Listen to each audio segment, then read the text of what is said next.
Good morning बच्चों, मैं राकेश कुमार आज फिर से अपने YouTube क्लास चैनल में न्यू आइसोमेट्रिक के साथ आ रहा हूँ। इस आइसोमेट्रिक को आप देख रहे हैं। सबसे पहले मैं इस आइसोमेट्रिक का डायमेंशन आपको बता देना चाह रहा हूँ। इस आइसोमेट्रिक में डायमेंशन क्या होगा और कितना होगा।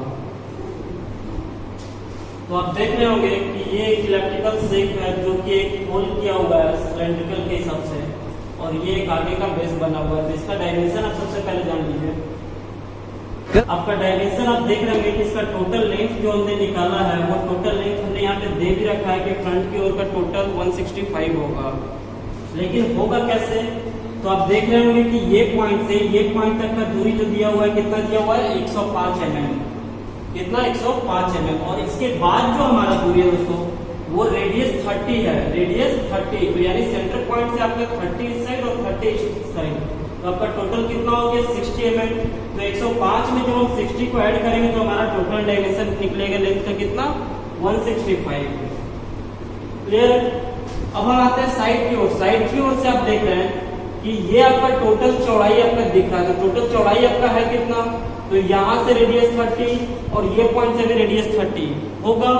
तो 30 और 30 आपका 60 mm निकला, और बीच का भाग जो आपका दिया हुआ है 65 mm, अर्थात टोटल आपका चौड़ाई कितना हो जाएगा 125 mm। हाइट अब आप देखेंगे कि आपका टोटल हाइट दिया हुआ है 55 mm। इससे आपका ऊपर कोई भी भाग नहीं है, तो आपका टोटल हाइट कितना हो गया 55 mm। और आप देख रहे हैं कि ये जो हमारा स्लॉट है इसका 45 mm है। इसका जो डीप गहराई दिया हुआ वो 20 mm का है। ये बीट का जो मोटाई है वो 10 mm का है। नीचे से इसका हाइट जो उठा है वो 40 mm है।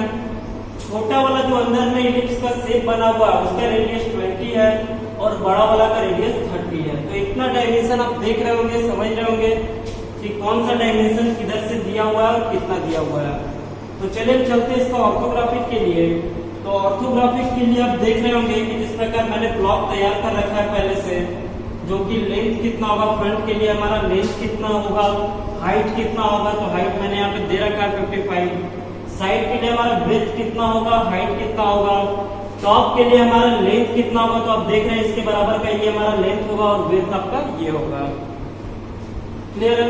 तो अब हम चलते हैं फ्रंट की ओर से इस वस्तु को देखेंगे और इसका कैसा व्यू निकल के आता है वो हम फ्रंट के जगह पर पुट करेंगे। तो आप देख रहे हैं दोस्तों कि टोटल जो आपका लेंथ का जो भाग था वो कितना था 65। ये पॉइंट से लेकर आपका एंड पे लास्ट का जो इलिप्स का जो पॉइंट है उस पॉइंट तक में, तो आपका टोटल 165 निकला। 165 का ये हमारा राइट पोर्शन और ये आप मान के चले लेफ्ट पोर्शन। तो राइट पोर्शन से आप देख रहे हैं कि आपका जो ये हाइट उठा है कितना उठा है 40 mm। तो हम भी क्या करेंगे यहाँ से 40 mm का एक पॉइंट डालेंगे। 40 mm का जो पॉइंट उठा है दोस्तों वो कितना दूरी में गया है, तो 105 के दूरी में। तो हम भी जो ये लाइन लेंगे वो लाइन हमारा कितना दूरी में होगा 105 के दूरी में होगा। ठीक है। उसके बाद आप देख रहे होंगे कि इस साइड से देखेंगे तो बिल्कुल गोलाकार भाग ये जो दिया हुआ है जो राउंड शेप में बना हुआ एक कंप्लीट लाइन की तरह दिखेगा वो। तो हम क्या करेंगे उसका लाइन की तरफ दिखे, अर्थात लेफ्ट साइड से हमारा दूरी क्या होगा रेडियस 30 का, यानी कि 30 रेडियस के इक्वल टू हमारा डायमीटर क्या हो जाएगा 60 हो जाएगा। होगा ना, क्योंकि हमें पूरा भाग लेके चलना है, आधा नहीं लेके चलना है। तो हम यहाँ से क्या करेंगे 60 mm पॉइंट करेंगे। 60 mm पॉइंट करने के बाद ठीक एक लाइन हम नीचे लेके आएंगे इस प्रकार से। देख रहे हैं तो ये जो आपका भाग बना हुआ है दोस्तों वो आपका भाग आपका ये 60 mm का, कितना का 60 mm का, जो कि रेडियस आपका कितना दिया हुआ है 30 दिया हुआ है ना। मैं यहाँ पे आपको सेंटर लाइन दे दे रहा हूँ, उससे भी आप देख लीजिए। ये तो हमारा 30 पर जाकर सेंटर लाइन पड़ा था, तो 30 पर हमने भी एक सेंटर लाइन दिया और 30 दोनों साइड डालकर हमारा रेडियस 30 का ये ब्लॉक की शेप तैयार हुआ, जो कि हाइट कितने में है 55। हमारा भी ये हाइट 55 है। तो अभी तक आप देख रहे हो दोस्तों कि हमारा जो पोर्शन जो दिख रहा था वो पोर्शन तो हमने दिखा दिया है। एक्स्ट्रा लाइन में मिटा दे रहा हूं ताकि वो पोर्शन आपको आसानी से दिख सके। तो बिल्कुल ये शेप आपका इस साइड से देखने पर दिख रहा है, लेकिन अब हमारा कुछ भाग जो ऐसा भी है जो कि हमें दिख नहीं पा रहा। जैसे कि आप 45 mm पे देख रहे हैं 20 mm नीचे आके एक जो स्लॉट गया हुआ है ना, वो स्लॉट आपका फ्रंट की ओर से नहीं दिख पा रहा है। इसमें जो एक होल किया हुआ है रेडियस 20 के हिसाब से, वो भी पूरा नीचे आर पार किया हुआ है, वो भी आपको ये रेडियस 30 के अनुसार जो आपका बीम से बना हुआ है उसके कारण नहीं दिख पा रहा है। तो हम उसका भी रीडिंग लाइन पुट करेंगे और ये पोर्शन का भी रीडिंग लाइन पुट करेंगे। तो सबसे पहले आप देखेंगे कि आपका राइट पोर्शन का जो आप 40 mm ऊपर गए थे, ये जो हमारा 40 mm ऊपर गया था, ये 40 mm से ये हमारा स्लॉट कितना नीचे आया हुआ है, तो 20 mm है ना। तो हम भी क्या करेंगे, यहाँ से 20 mm पॉइंट कर लेंगे। और ये गया कितने दूरी तक में, तो आप देख रहे होंगे कि यहाँ से यहाँ तक आपका दूरी कितना है, 105 mm, लेकिन ये गैप हमारा 10 mm का गैप गया हुआ है ना। तो यहाँ पर 10 mm का गैप गया हुआ है, तो हमारे ये पॉइंट से ये पॉइंट तक का दूरी क्या हो जाएगा, 95 mm होगा। तो हम भी क्या करेंगे, ये पॉइंट से 95 mm पॉइंट कर लेंगे। पॉइंट करने के बाद हमें 20 mm नीचे एक हिडन लाइन पुट करना है, और यही हिडन लाइन आपका इस ओर आके इसमें टच कर जाएगा, जो कि आपका ये छुपा हुआ स्लॉट के भाग को इंडिकेट कर रहा है। क्लियर है। अब हमारा एक जो छिप रहा है वो रेडियस 20 का जो भाग है वो हमारा नीचे होल किया हुआ है, वो आपका ये कॉर्नर से ये कॉर्नर तक का दूरी छिप रहा है, जो कि सेंटर पॉइंट से हमारा क्या रेडियस 20 है। तो हम भी क्या करेंगे, सेंटर पॉइंट से 20 इस साइड पॉइंट करेंगे और सेंटर पॉइंट से 20 इस साइड पॉइंट करेंगे। उस पॉइंट से भी हम क्या करेंगे दोस्तों, हिडन लाइन डालेंगे। कहां तक डालेंगे, ये पूरा नीचे तक आया हुआ है ना, क्योंकि जहां पर भी हमारा रेडियस या डायमीटर का डायमेंशन दिया हुआ हो और कोई भी होल को दर्शा रहा हो, तो वहां पर आप देखेंगे कि या तो डीप लिखा हुआ होगा। अगर होल का कोई लिमिट होता, जैसे कि ये डीप हमारा जाएगा 20 mm डीप जाएगा, 40 mm डीप जाएगा, तो अगर उस होल का लिमिट होता तो यहाँ पर हमारा डीप दिखाकर लिखा हुआ होता, लेकिन सिर्फ रेडियस दिया हुआ था कि हमारा होल जो है आर पार है। तो आप देख रहे होंगे कि सेंटर लाइन के माध्यम से हमने 20 mm रेडियस का हिडन लाइन डालते हुए एक ऊपर से नीचे तक पुट कर दिया, जो कि हमारा छिपा हुआ ये भाग को दिखा रहा है। क्लियर है। तो अब हम साइड की ओर चलेंगे दोस्तों।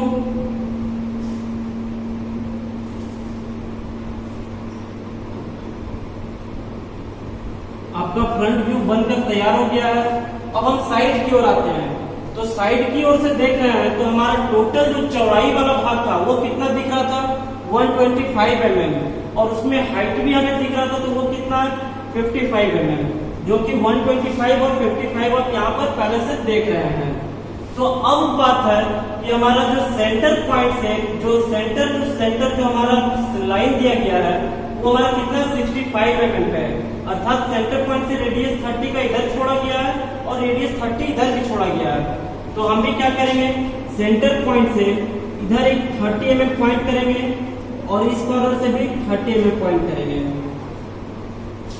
30 mm पॉइंट करने के बाद हम क्या करेंगे कि आपका जो लाइन गया हुआ है नीचे तक का, ये वाला कॉर्नर जो आप देख रहे होंगे इलिप्स का जो एंड पॉइंट दिख रहा है, वो लाइन एक नीचे गया हुआ है, जो कि आपका एक लाइन आपको कंप्लीट दिख रहा है नीचे तक में, है ना।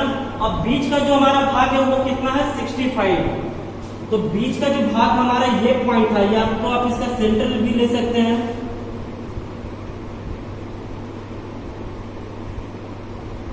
ये एक सेंटर मैंने निकाल लिया है क्योंकि इसका बीच के भाग को निकालने के लिए, तो 65 है। तो हम 32.5 दोनों साइड हम चलेंगे, कितना 32.5, एक 32.5 इधर और एक 32.5 इधर, दोनों साइड चले। अब ये हमारा पॉइंट निकल कर आ गया सामने। अब हमारा हाइट कितना है दोस्तों, तो 40 mm, आप देख रहे होंगे 40 mm का हाइट है। तो 40 mm के हाइट में हम क्या करेंगे, एक लाइन पुट करेंगे।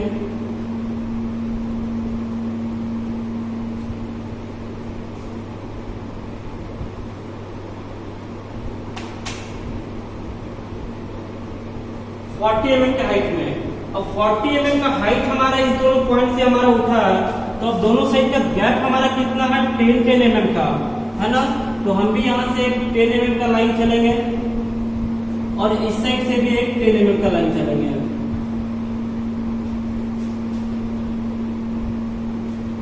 ठीक है। उसके बाद वो लाइन हमारा नीचे आया कितना 20 mm, तो हम भी क्या करेंगे 20 mm नीचे लेके आएंगे इस साइड से भी, और इसे इसमें मिलाकर टच करवा देंगे। जो कि आप देख रहे होंगे कि यहाँ पर भी 20 mm नीचे आने के बाद ये दोनों लाइन को मिला दिया गया है। अब ये जो कॉर्नर है आप देख रहे हो कि इधर से देखने के बाद हमारा ये स्लॉट आर पार नहीं किया हुआ है, जिस कारण से हमारा ये भी लाइन बिल्कुल टच रहेगा, जो कि आपका इस पोर्शन को दिखाएगा, ये वाले भाग को। ठीक है। अब जो हमारा हिडन लाइन पड़ेगा वो हमारा सेंटर लाइन किस पे पड़ेगा, जो कि हमारा रेडियस 20 mm का दोनों साइड का जो इलिप्स कटा हुआ है वो हमारा दिख नहीं पा रहा है इस दीवार के कारण, है ना। तो हमारा सेंटर पॉइंट से 20 mm दोनों साइड चल के हिडन देना होगा कितना तक, पूरा नीचे 55 तक। तो यहाँ से सेंटर पॉइंट जो हमने मारा था यहाँ पर दोनों साइड से 30 mm आने के बाद, तो हम यहाँ से क्या करेंगे 20 mm इस साइड पॉइंट करेंगे और 20 mm इस साइड पॉइंट करेंगे। तो 20 mm पॉइंट करने के बाद हम एक हिडन लाइन डाल रहे हैं, जो हिडन लाइन हमारा रेडियस 20 का होगा।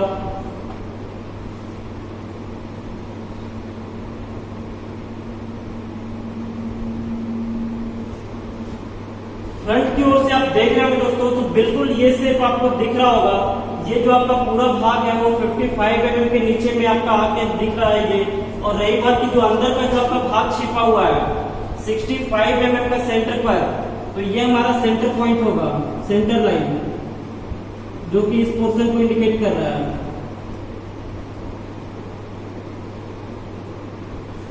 आप ये भी सेंटर लाइन को आप फॉलो करके देख सकते हैं कि ये आपका इस पोर्शन को इंडिकेट कर रहा है सेंटर लाइन, है ना। इसलिए मैंने यहाँ पर ये सेंटर लाइन आपको डाल के दिखा दिया है कि आपका सेंटर लाइन किस कॉर्नर को जाके टच कर रहा है। तो आप देख रहे होंगे कि ये सेंटर लाइन है और इसके बगल का जो हिडन लाइन है, सेंटर लाइन कैसे पता चल रहा है, क्योंकि ये ऑब्जेक्ट से बाहर निकला हुआ है ना। दोनों ऑब्जेक्ट से बाहर निकला हुआ है, और ये आपका हिडन लाइन है, जो कि हिडन लाइन हमारा छिपे हुए भाग को दर्शा रहा है, जो कि रेडियस हमारा कितना है 20 का। तो आप देख रहे होंगे कि फ्रंट से हमारा जो भाग दिखना था वो भाग मैंने दिखा दिया है, और जो छिपने वाला भी पोर्शन था वो भी मैंने हिडन लाइन के माध्यम से दिखा दिया है।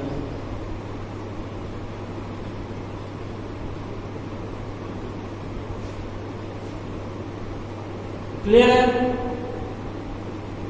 अब हम चलते हैं टॉप की ओर। टॉप की ओर चलेंगे तो सबसे पहले क्या करेंगे, ये 60 mm को फॉलो करते हुए एक लाइन हम ऊपर से नीचे देंगे, और इसमें हमारा सेंटर लाइन पड़ेगा वो कितना 30 mm पर।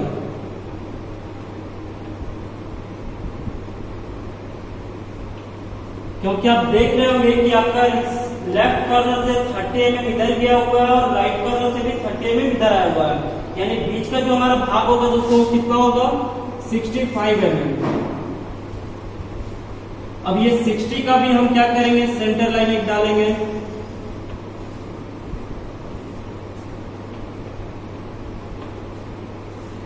अब हमें करना क्या है, तो रेडियस 30 का एक हाफ सर्कल, रेडियस 30 का एक हाफ सर्कल लेंगे,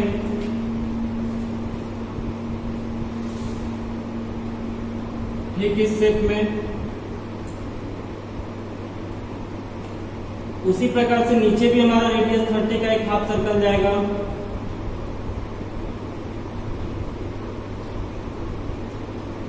जो कि कंपास को हम ये पॉइंट पे रखेंगे जो हमारा सेंटर लाइन एक दूसरे को क्रॉस किया आपस में। अब हमारा एक रेडियस बचा कितना 20 mm का, तो हम भी क्या करेंगे, ये पॉइंट से 20 mm पॉइंट करेंगे, इधर साइड से भी 20 mm, ये पॉइंट से भी 20 mm और ये पॉइंट से भी 20 mm। तो सबसे पहले क्या करेंगे, बीच वाले भाग को हम लाइन जो हमारा स्ट्रेट लाइन पड़ेगा वो स्ट्रेट लाइन दे रहे हैं। उसके बाद हमारा रेडियस के माध्यम से हम इस भाग को इस प्रकार टच करवा देंगे, जो कि आप ऊपर से देख रहे हैं इस भाग को तो बिल्कुल ऐसा ही दिख रहा होगा। एक्स्ट्रा लाइन में मिटा के भी दिखा क्लियर कर दूंगा, लेकिन सबसे पहले मैं इस ऑब्जेक्ट को पूरा करके दिखा दे रहा हूँ। तो अब आप देख रहे होंगे कि ये जो आपका सेंटर लाइन जो पड़ा है बीच का, सेंटर टू सेंटर का जो हमारा डायमेंशन है 65, यही डायमेंशन हमारा नीचे वाले भाग के 65 को फॉलो कर रहा है। तो आप यही सेंटर का पॉइंट जो होगा इससे हम क्या करेंगे, एक लाइन आगे चलेंगे और इस पॉइंट से भी एक लाइन आगे चलेंगे।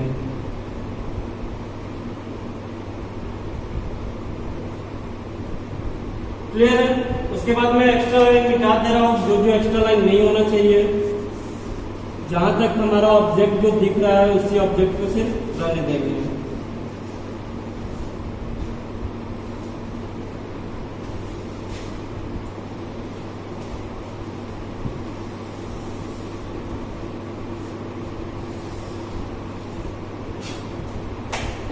तो आप देख रहे होंगे कि ऊपर से देखने पर हमारा जो टॉप व्यू का जो ऑब्जेक्ट इमेज जो बन रहा है वो बिल्कुल इस शेप में बन रहा है। हमारा अब क्या पोर्शन रहा, तो ये जो हमारा 65 mm के पॉइंट पर जो 10 mm का जो दूरी लेते हुए बिट शेप में गया है उस दूरी को हम इंडिकेट करेंगे। तो ये पॉइंट से क्या करेंगे, 10 mm इसमें पॉइंट करेंगे और नीचे के पॉइंट से 10 mm ऊपर।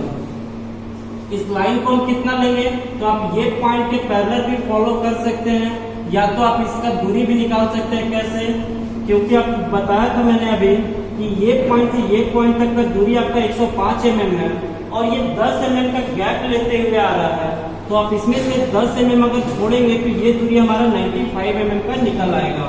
तो हमारा ये दूरी भी पता चल गया कि कितना दूरी का होगा, 95 mm। ये जो दूरी होगा हमारा कितना होगा, 95 mm। ठीक उसी प्रकार इधर आएंगे और ये भी जो 10 mm का गैप छोड़ेंगे उस गैप में भी हम इसे ले आके टच करवा देंगे।